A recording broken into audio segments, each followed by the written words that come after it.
외동딸 채선이 3년이 넘는 혹독한 시집살이와 친정에 대한 모욕적인 언사를 참아내며 원하던 아들을 낳고도 쫓겨나야 했던 채선. 채선의 집안 실체가 드러나며 시댁 박씨 집안은 발칵 뒤집히는데 조선 박씨 집안은 충청도 홍산고을에서 모르는 사람이 없었다. 논이 400마지기가 넘었다. 밭은 따로 150마지기. 하인이 15세, 머슴이 8. 곳간에는 사철 곡식이 가득했고 사랑채는 언제나 사람이 들끓었다. 고을 아전들이 드나들기를 제 집 안방처럼 했고 명절이면 근방 수십 리 안의 양반들이 문안 인사를 올렸다. 현감은 이씨 집안 어른을 만나러 직접 걸음을 했다. 그러나 장터에서, 주막에서, 새벽 논두렁에서 백성들의 목소리는 달랐다. 이씨 집안이 또 한양주를 움직였다더라. 이번 수세도 이씨 집안이 얼마를 챙겼는지 아나. 현감하고 짜고 수세를 부풀려 걷는다는 거, 이 고을에서 모르는 사람이 어디 있어. 아전놈들이 이씨 사랑채에 바치는 것만 없어도 우리 식구 한 달은 먹겠다. 이씨 집안과 현감이 결탁하여 수세를 부풀려 걷고 그 차액을 나눈다는 것은 이 고을에서 공공연한 비밀이었다. 이씨 집안의 밉보인 소자기는 이듬해 봄논을 빼앗겼고 입이 가벼운 아전은 그 달 안에 자리를 잃었다. 아는 것과 말하는 것은 달랐고 말하는 것과 고발하는 것은 더욱 달랐다. 박씨 부인은 그 모든 것의 중심에 있었다. 남편 이판서가 일찍 세상을 뜬 후 집안의 실권은 오롯이 그녀가 쥐고 있었다. 영리하고 독하고 끈질긴 여자였다. 재산을 불리는데 귀신이었고 사람을 다루는데 능했다. 다만 한 가지. 슬아의 아들 이준혁 하나뿐이고 그 아들이 아직 대를 잇지 못했다는 것이 박씨 부인의 유일한 근심이었다. 그래서 며느리를 들였다. 윤씨. 이 고을의 낙향에 조용히 사는 선비의 외동딸이었다. 채선이 이씨 집안 대문을 처음 들어선 날, 박씨 부인은 며느리를 위아래로 훑어보았다. 생김새는 반반했다. 걸음걸이가 단정했고 눈빛이 맑았다. 그런데 박씨 부인은 그 눈빛이 마음에 걸렸다. 고개를 숙이면서도 어딘가 숙이지 않는 것 같은, 무릎을 꿇으면서도 꺾이지 않는 것 같은 눈빛. 박씨 부인은 그것을 단번에 알아챘다. 혼처가 정해진 것은 중매쟁이를 통해서였다. 중매쟁이가 전한 말은 간단했다. 한양에서 잠깐 벼슬을 하셨다가 낙향하신 선비댁 외동딸인데 얼굴이 반반하고 몸가짐이 단정합니다. 그게 전부였다. 재산은 변변찮았다.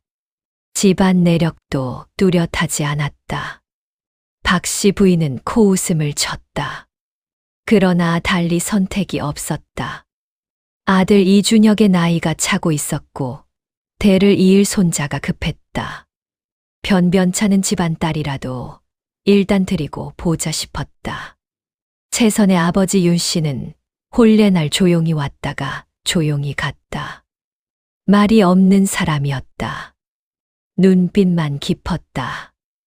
박씨 부인은 그 눈빛이 왠지 마음에 걸렸지만 이미 혼례를 치른 뒤였다. 첫날부터 박씨 부인의 가르침이 시작되었다. 우리 집 제사는 3일 전부터 준비한다. 음식하는 내가 직접 본다. 바느질은 하루도 손을 놀려선 안 된다. 양반과 며느리가 어떻게 살아야 하는지 알지. 사랑채 손님 접대를 내가 직접 챙겨라. 우리 집에 드나드는 분들이 어떤 분들인지 알아? 채선은 고개를 숙이고 들었다. 반박하지 않았다.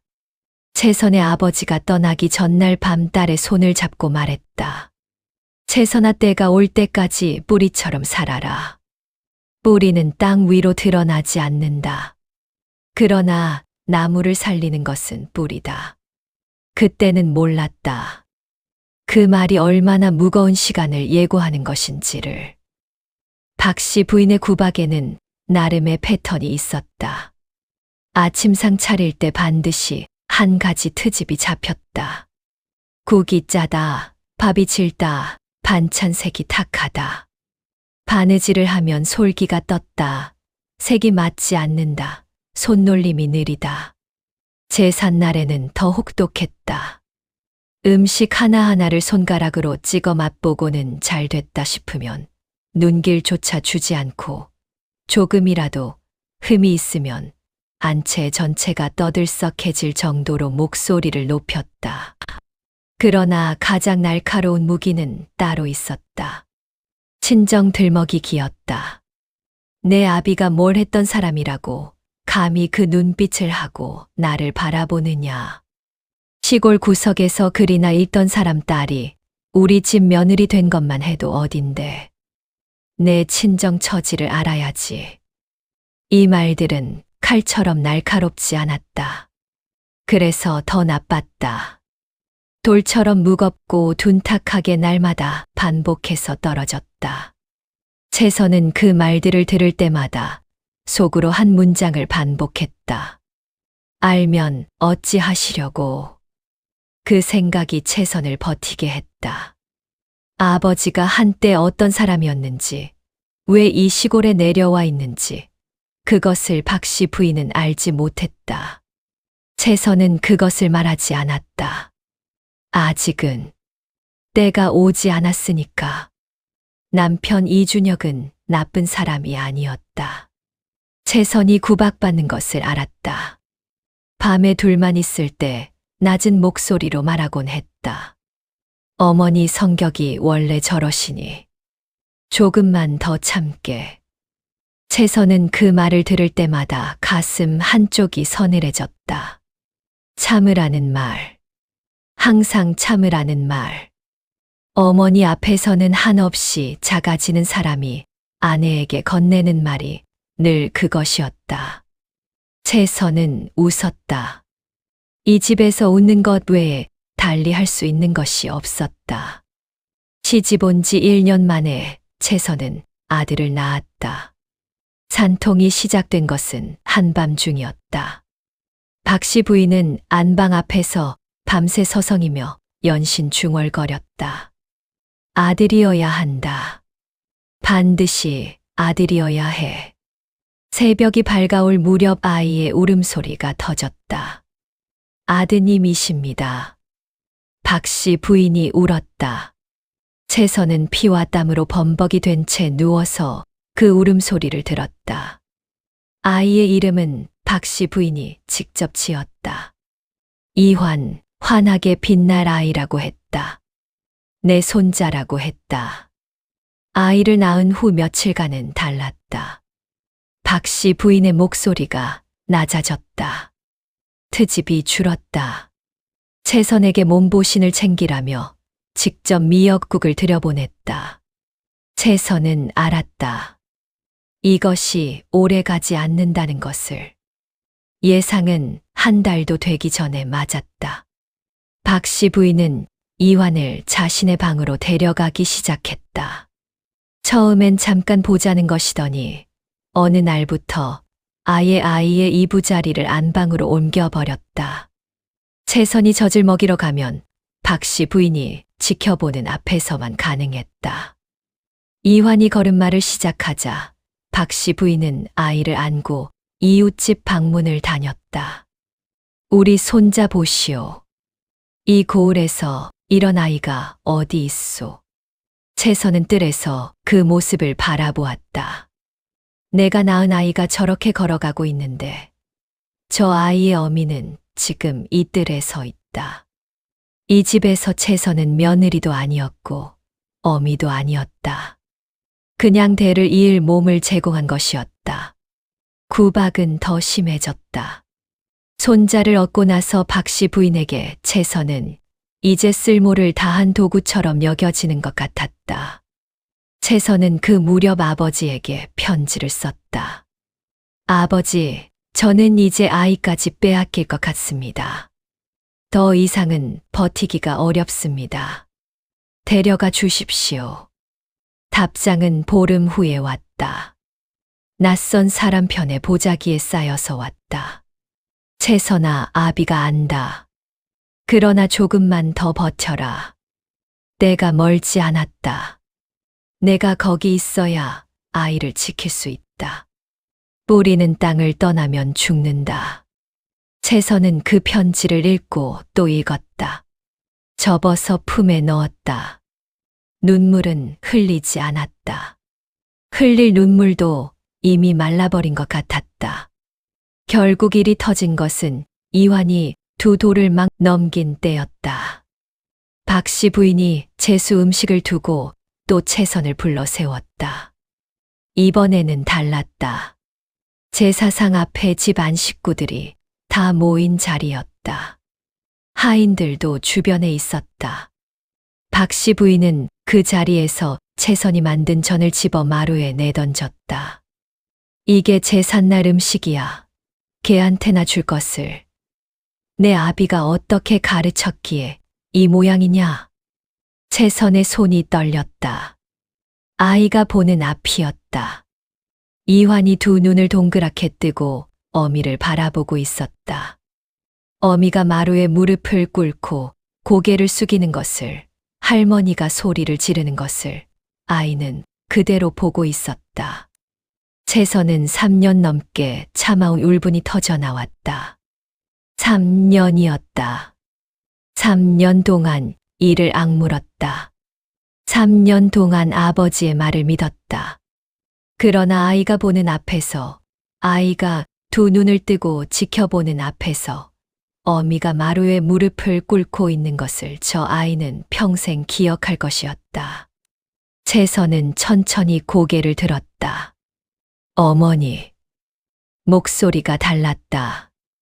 박씨 부인이 멈칫했다. 3년 동안 어머니 말씀 한 번 거스른 적이 없었습니다. 국이 짜면 짜다 했고 바느질이 엉성하면 엉성하다 했습니다. 다 들었습니다. 다 받았습니다. 지금 나한테 대드는 거냐? 대드는 것이 아닙니다. 여쭙는 것입니다.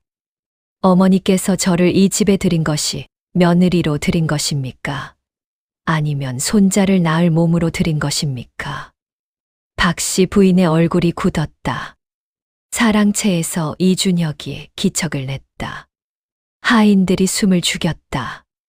인연이 감히가 아닙니다. 저는 이 집 며느리입니다. 그리고 저 아이의 어미입니다. 어머니께서 무슨 말씀을 하셔도 그 두 가지는 변하지 않습니다. 박씨 부인이 자리에서 일어섰다. 나가. 당장 이 집에서 나가. 이준혁, 전연 짐 싸서 친정으로 보내. 내 눈앞에서 당장 치워. 이준혁은 아무 말도 하지 못했다. 채선은 그것을 보았다. 이 사람은 지금도, 이 순간에도 어머니 앞에서 아무것도 할 수 없는 사람이었다. 채선은 천천히 일어섰다. 이환을 한 번 바라보았다. 아이가 울음을 터뜨렸다. 엄마. 채선의 발이 멈췄다. 그러나 박씨 부인이 하인을 시켜 아이를 안방으로 데려갔다. 채선은 그 모습을 보며 입술을 깨물었다. 그리고 걸었다. 대문을 향해. 뒤를 돌아보지 않았다. 돌아보면 걸을 수 없을 것 같았다. 아버지의 집은 고을 끝자락 야트막한 언덕 아래에 있었다. 초가지붕의 작은 마당. 마당 한쪽에 아버지가 손수 심은 매화나무 한 그루. 채선이 대문을 열고 들어섰을 때 윤대 씨는 사랑방에서 책을 읽고 있었다. 딸의 얼굴을 보는 순간 책을 덮었다. 말이 없었다. 채선도 말이 없었다. 아버지가 자리에서 일어나 딸 앞에 섰다. 채선의 눈이 붉어졌다. 3년 동안 보지 못했던 눈빛. 나를 알아보는 눈빛. 나를 나로 보는 눈빛. 고생했구나. 그 한마디에 채선이 무너졌다. 소리도 없이 눈물만 흘렸다. 아버지가 아무 말 없이 딸의 어깨에 손을 얹었다. 채선이 이씨 집안에서 쫓겨나 아버지 집에 머문 지 사흘째 되던 날이었다. 낯선 사내 하나가 대문을 두드렸다. 허름한 차림이었으나 걸음걸이와 눈빛이 예사롭지 않았다. 윤대 씨는 그 사내를 사랑방으로 들였고 2시간 넘게 문을 닫아 걸었다. 채선이 차를 들고 사랑방 앞에 섰을 때 사내가 막 나오는 참이었다. 사내는 채선을 보고 깊이 고개를 숙였다. 채선은 그 눈빛에서 알았다. 아버지의 사람이었다. 그냥 낙향한 선비의 사람이 아닌 한양에서 내려온 사람이었다. 사내가 떠난 후 윤대 씨는 매화나무 아래에 한참 서 있었다. 채선이 다가갔다. 아버지, 채선아, 앉아라. 둘이 마루에 나란히 앉았다. 한동안 말이 없다가 아버지가 입을 열었다. 우리가 모시던 분이 뜻을 이루실 것 같다. 아비는 곧 한양으로 올라갈 것이다. 채선이 숨을 멈췄다. 그러면 아버지는 왕실 대신으로 복귀한다.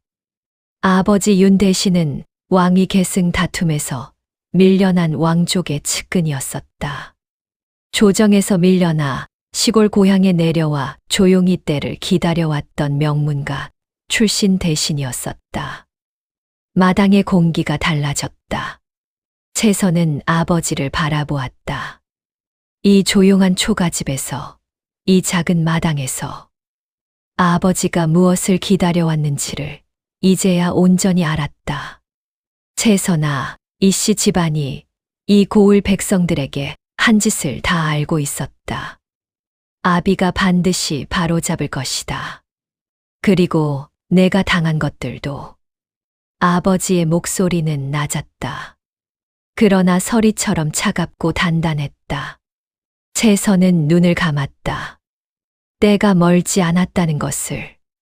아버지의 그 말이 이제 현실이 되고 있었다. 이씨 집안에서 사람이 온 것은 채선이 나온 지 나흘 만이었다. 하인 하나가 쪼르르 달려왔다. 박씨 부인의 명이었다. 도련님이 밥을 안 드신답니다. 오셔야겠다고.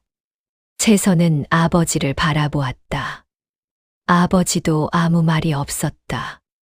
도련님이 어머니를 찾아 밤새 운다고. 제발 한 번만 와달라고. 알겠다. 채선이 짧게 말했다. 아버지가 채선의 손을 잡았다. 채선아, 이제 때가 왔다는 것을 알고 들어가거라. 그러니 무서울 것이 없다. 채선은 고개를 끄덕였다. 보따리를 챙겼다. 사실이었다. 이화는 나흘 동안 제대로 먹지 못했다. 낮에도 밤에도 울었다.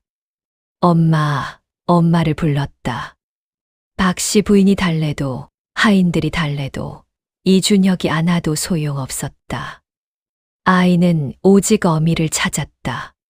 채선이 대문을 들어서자 이환이 마당을 가로질러 달려왔다. 2돌 조금 넘은 아이가 비틀거리며 달려와 채선의 치마를 붙잡고 울었다. 엄마, 엄마. 채선은 아이를 안아 올렸다. 아이의 등을 토닥이며 눈을 감았다. 박씨 부인은 마루에 서서 그 모습을 보았다. 무슨 말을 할 것 같았지만 하지 않았다. 채선이 안채로 들어서는 뒷모습을 보며 낮게 혀를 찼다. 그리고 이튿날부터 다시 시작되었다. 아침상 트집이 잡혔다. 바느질 타박이 시작되었다. 친정 들먹이기가 돌아왔다. 쫓겨났다가 기어들어온 주제의 눈빛은 왜 그래? 반성이 없어, 반성이. 채선은 고개를 숙였다. 속으로는 달랐다. 아버지의 말이 귓전에 울렸다. 때가 왔다는 것을 알고 들어가거라. 무서울 것이 없다. 채선은 이를 악물지 않았다. 그냥 기다렸다. 그 무렵 이씨 집안의 사랑채에는 이상한 기류가 흐르기 시작했다. 한양에서 소문이 내려왔다. 장터에서 주막에서 아전들 사이에서 말들이 돌았다. 한양이 뒤집어진다더라. 임금께서 환우가 깊으시다던데. 오래전에 밀려났던 쪽이 다시 힘을 얻고 있다는 말이 있어. 낙향하셨던 분들이 하나둘 한양으로 올라가고 있다고. 박씨 부인은 이런 소문에 귀가 누구보다 빨랐다. 사랑채의 아전들을 불러 직접 캐물었다. 지금 어느 쪽이 올라오고 있어? 새로 올라가는 대신들 이름이 뭐야? 아전이 이름 몇 개를 댔다. 박씨 부인은 그 이름들을 들으며 눈을 굴렸다. 줄을 다시 대야 할지 모른다는 계산이 이미 머릿속에서 돌아가고 있었다. 채선은 안채에서 이완에게 밥을 먹이다가 그 대화를 들었다. 손이 잠시 멈췄다. 그리고 다시 숟가락을 들었다. 아무 표정도 짓지 않았다. 이완이 채선을 올려다보았다. 엄마, 왜 안 먹어? 먹고 있어. 자, 이완이도 한 숟가락. 아이가 입을 벌렸다. 채선은 밥을 떠먹이며 창밖을 바라보았다. 매화나무 한 그루가 생각났다. 아버지의 집 마당. 그 아래에서 들었던 말. 아비는 곧 한양으로 올라갈 것이다. 고을 아전들의 수군거림 속에, 박씨 부인의 계산 속에 채선만이 알고 있는 것이 있었다. 이 소문의 끝에 무엇이 오는지를. 낯선 사람들이 고을에 나타나기 시작한 것은 그로부터 보름 후였다. 장터에서 물건을 사는 평범한 차림이었다. 주막에서 술을 마시는 것 같았다. 그러나 그들이 나누는 이야기는 술자리 잡담이 아니었다. 이 고을수세 내역, 이씨 집안과 현감의 관계, 소작인들이 당한 것들. 하나하나 꼼꼼히 들어두었다. 채선은 장터에서 그들 중 하나의 눈빛을 보았다. 아버지의 사람이었다. 채선은 아무 말도 하지 않았다. 눈빛으로만 알아보고 그냥 지나쳤다. 그날 밤 박씨 부인은 채선에게 또 쏘아붙였다. 장터에 나갔다더니 왜 이리 늦었어? 며느리가 밖에서 어슬렁거리면 집안 망신이야. 쫓겨났다 들어온 것이 언제인데 반성은 했어. 채선은 고개를 숙였다. 죄송합니다, 어머니. 박씨 부인이 혀를 찼다. 말이 없는 것도 버르장머리야. 잘못했으면 잘못했다고 제대로 해야지. 채선은 더 이상 아무 말도 하지 않았다. 이환이 채선의 치마를 잡아당겼다. 엄마, 가자. 채선은 아이의 손을 잡았다. 그리고 고개를 들어 박씨 부인을 바라보았다. 딱 한 번 아무 말도 없이 그 눈빛 속에 무언가가 있었다. 박씨 부인은 그것이 무엇인지 알 수 없었다. 그냥 불편했다. 이상하게 불편했다. 채선은 이환의 손을 잡고 안채로 들어갔다. 그날 밤 처음으로 이를 악물지 않고 잠들었다. 첫 번째 움직임은 고을 현감 쪽에서 왔다. 한양에서 관리 2명이 내려왔다. 공식적인 순시라 했다. 현감은 황급히 맞이했다. 술상을 차렸고 선물을 준비했다. 그러나 그들은 술상을 받지 않았다. 예의 바르게 거절하고 고을 관아의 장부를 열람하겠다고 했다. 현감의 얼굴이 굳었다. 채선 이야기 1편은 여기까지입니다. 2편에서 뵙겠습니다. 구독과 좋아요 부탁드립니다. 감사합니다.